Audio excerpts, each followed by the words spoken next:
Hi guys, and welcome back to my channel. I'm sorry I haven't been posting for so long, but as you know, I had difficult period and I needed to get myself back together. And also I was attending a seminar in Ljubljana, and that's why I've been gone for so long. But now I'm back and I'm actually planning to change my content a little bit. I want to start filming about some different types of video about psychology, about the experiments that were done in the past and stuff like that. So starting today I'm gonna change my content a little bit. Of course that I'm gonna film the disorders, but also I'm planning to do these types of video too. This video is going to be about experiment that was done in the past at Stanford University, so stay tuned. Today's video is going to be about Stanford prison experiment that was conducted at the Stanford University by researchers led by psychology professor Philip Zimbardo. The whole point of the experiment was to see the psychological effect under perceived power, and they also wanted to study the dynamic between a prisoner and a guard. When they wanted to start the experiment, they posted an ad in the local newspaper for volunteers and people that wanted to participate in the experiment. Out of 75 candidates, by taking a psych test, were chosen 25 of them, and roughly one half of them randomly was chosen to be prisoners and the other half to be guards. They also had a warden, and all the participants in the study were paid $15 a day for participating in the experiment. Experiment was taking place in the Stanford basement, where they've made a small cells for the prisoners to stay in. The corridor was supposed to be the yard when the prisoners will go exercise and do stuff like that, and also they had a small room without any windows or light in it to be the solitary confinement, where they're gonna put the prisoners that misbehaved or didn't follow the rules. Keep in mind that all the participants in the experiment knew that this was an experiment. They weren't trying to trick them in thinking that they are actually arrested. They knew that they're participating in an experiment. But one thing they failed to tell them is how realistic this will be. They were arrested by local police officer, taken to the local police station, and then they were fingerprinted, had their mugshots taken, and then they were blindfolded and taken to the university prison, where they needed to undergo the whole intake process by being like strip search and all those stuff that they do in the actual real prison. At the intake, every prisoner was issued a uniform. The main part of the uniform was a dress, which every prisoner wore it all the time with no underclothes.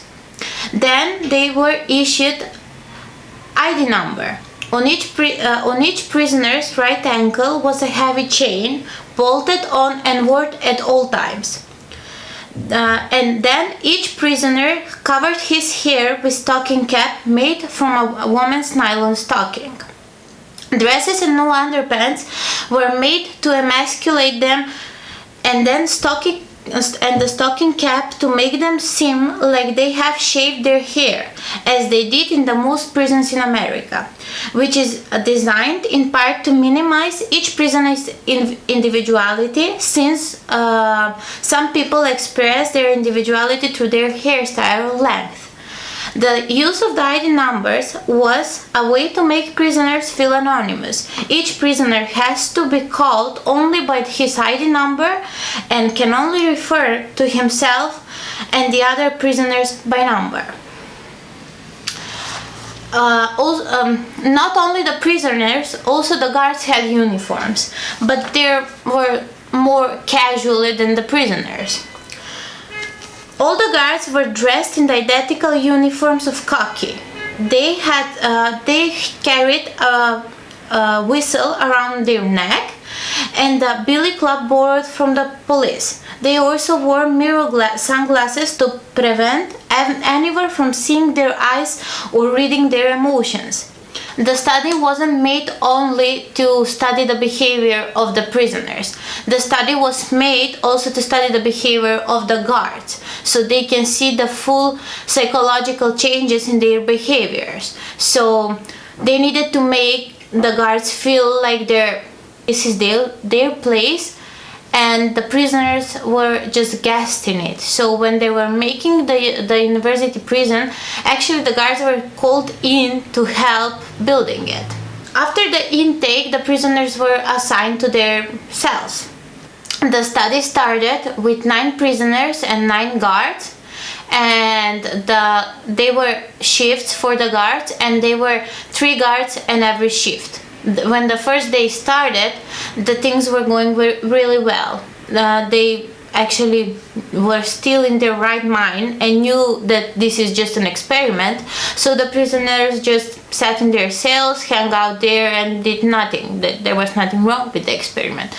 But it was just the second day when the prisoners decided to barricade themselves in the cells by putting their mattresses against the door, so the guards won't be able to go inside and deal with them. There was one guard in particular that really wanted to shift things a little.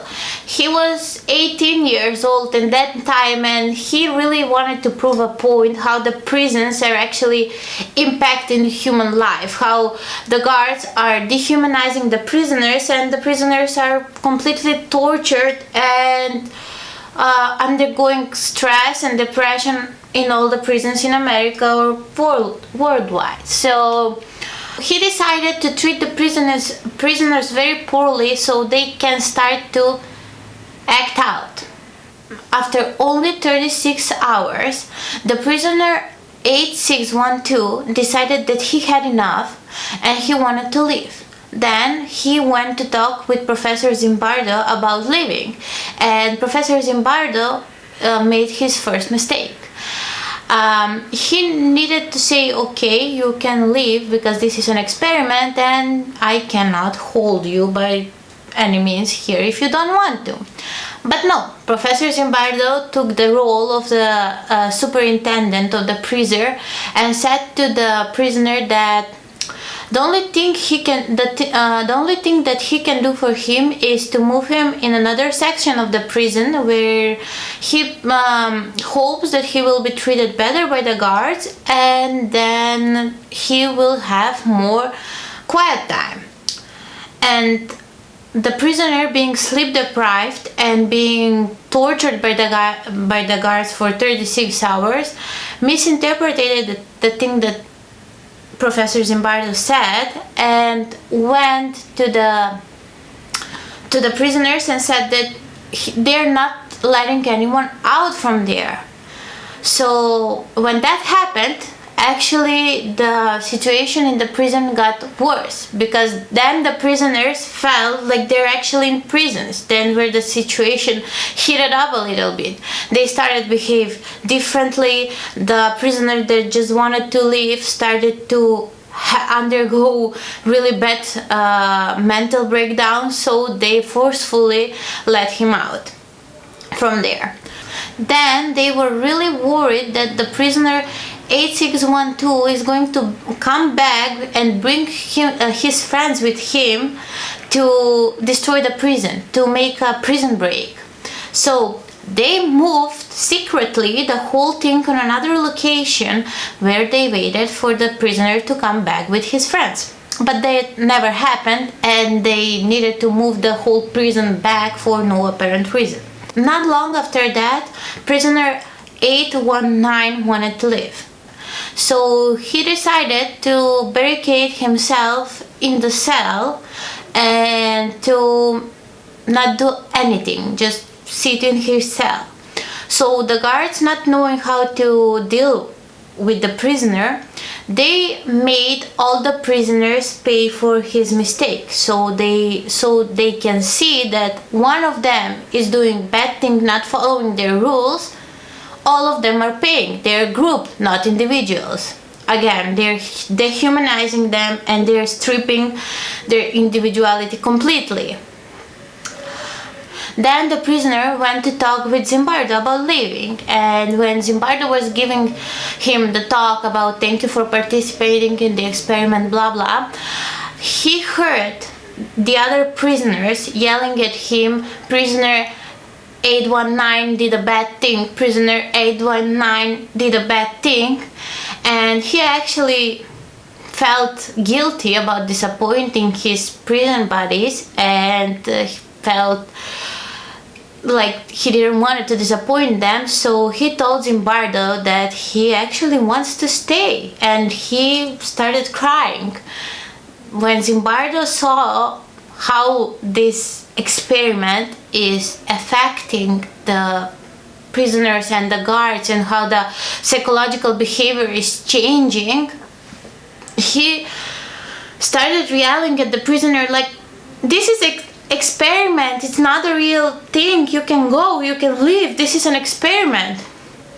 And after some time, the prisoner actually realized that he's just a participant in an experiment, and he left. So when he left, they needed to fill his spot, and they brought in the prisoner 416, and he went through all the intake process and was treated like everyone else in the beginning. But he came in with a different idea. He came in with an idea that he won't be following any rules by the guards, and he will be going on a hunger strike. And that's what he did.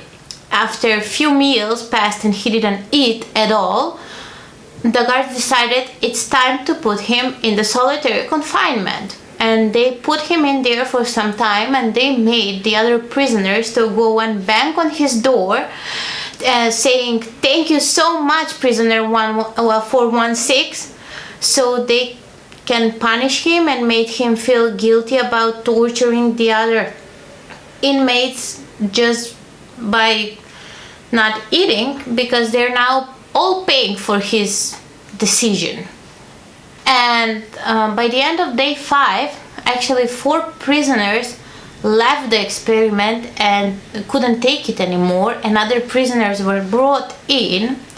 So, and then another psychologist from the university, another professor, came in just to see the Zimbardo's experiment and what is he doing down there.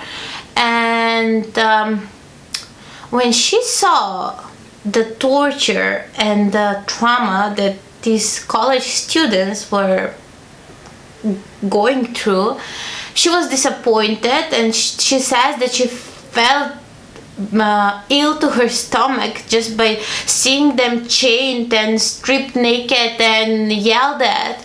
And she told Zimbardo that, and Zimbardo was feeling disappointed for her, like how she cannot understand, like she's a psychologist, she needs to understand that this is such an interesting behavior. And then she said to him that no, this is torture and you're torturing these boys, and no one should have the power to do this, so just let them go. That's when he realized that he's not neutral anymore. He's not just observing the behavior, he's in the experiment, he's in the prison, he took a role in the prison, so he decided to stop the experiment. And that's how the experiment finished. So